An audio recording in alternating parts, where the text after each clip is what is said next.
Alright, finally part 3. Everybody's favorite modifications. I got a new mic, so hopefully the audio is good. Tested it like 10 times before I started this video. Alright, so first important modification, right? Even if you just plan to keep your car stock, you should consider upgrading the heat exchanger, because the stock heat exchanger, it sucks. It's very thin, it's very small, and it causes a lot of heat soak. There are a lot of options out there though. They're all great. It comes down to personal preference. There's no battle between which one's better because they all get the job done. I personally run the Burger Motorsports heat exchanger. It's perfect. Sits right behind the front grille on the bottom. Doesn't block the radiator. Gets the job done perfectly fine. It's an easy install. When installing it, make sure you bleed the system correctly though, because if you don't, obviously it might be airlock in the system and it would just lead to even more damage. Make sure you bleed it correctly, okay? There are two reservoirs. There's the coolant reservoir on the right, that's for the engine radiator, and the coolant on the left is for the heat exchanger and the intercoolers. So for our cars, we have two sets of cats, primary, secondary. So you can replace the secondary cats with lower downpipes, which a lot of people go for. It is relatively an easy install. So if you don't plan to go fulls, trust me, the lower downpipes will give you more than enough gains on stock turbo. There's options between resonated and non-resonated for sound preference, so it doesn't affect performance at all.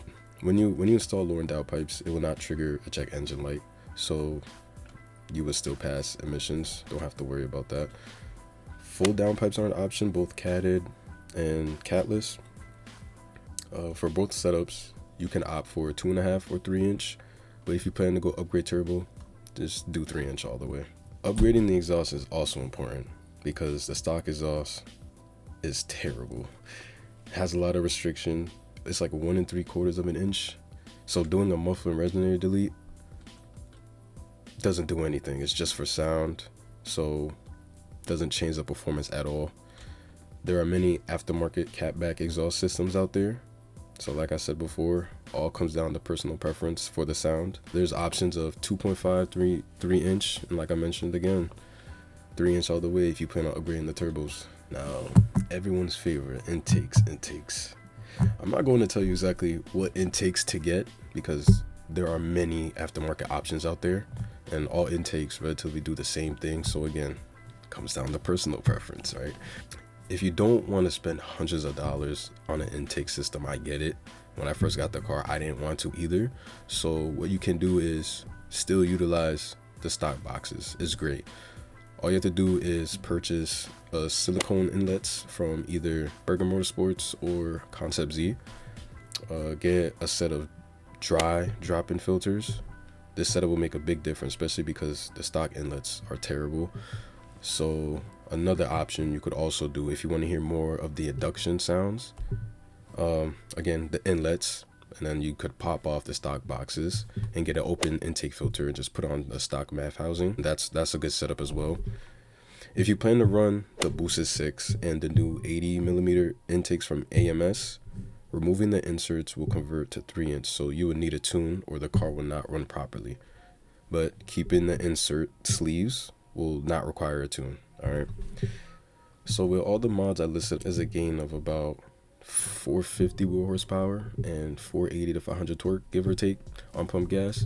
And like I said in my previous video, whether you have a red sport or a base model will make the same power. Alright, obviously not exactly the same number, but in the same range depending on your setup and the health of the motor. If 450 is not enough for you, run ethanol. If you plan to run minimum E30 mix, upgrade the low pressure fuel pump, and of course you need a flex fuel kit. If you plan to run beyond E30, like E40, E50, E60 even, upgrade the high pressure fuel pump as well. You would also need to gap the spark plugs. Your tuner will let you know how much to gap depending on your setup. And if that's not enough, if you want to go for 500 wheel horsepower plus, need to upgrade the turbos at that point. The downside about this is that, yeah, the motor does have to be dropped in order to replace the turbos, but yeah, gotta pay to play. It is what it is. We'll have the Z1 turbos, everyone's favorite. They come with 3 variations, right? The VR60, it's well for 500 plus. The VRX70, That's the most popular one, is capable for 700 plus, and then you have the VRX80, which is well beyond 800 plus.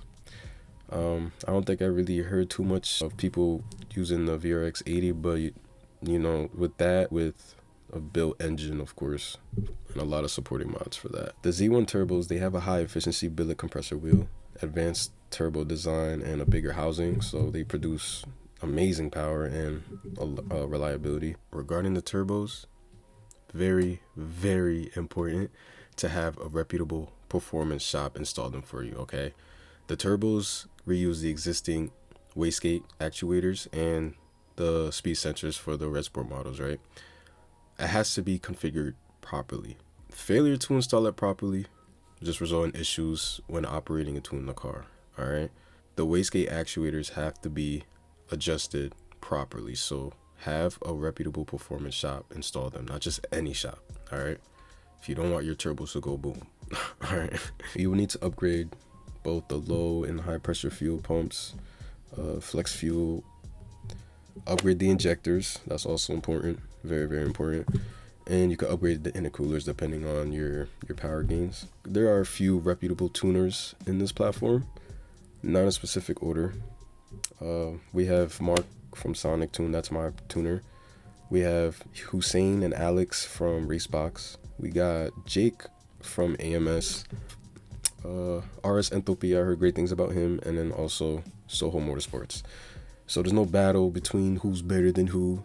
They're all amazing tuners, all right? They'll fulfill your needs. Tell them what you want. They'll help you, even like what setups you're looking for, what are your power goals, everything. They'll get you right for sure. Also, one thing I want to point out too, burbles. They do not harm the engine whatsoever. Not a little bit. They do not harm the engine. Pops and flames are what harms the engines, harms the cylinder heads. Because burbles, they literally come from factory on modern cars. BMW, Mercedes, Audi, etc. They don't harm the engine. So people arguing about burbles, they don't harm the engine. Enjoy it, all right?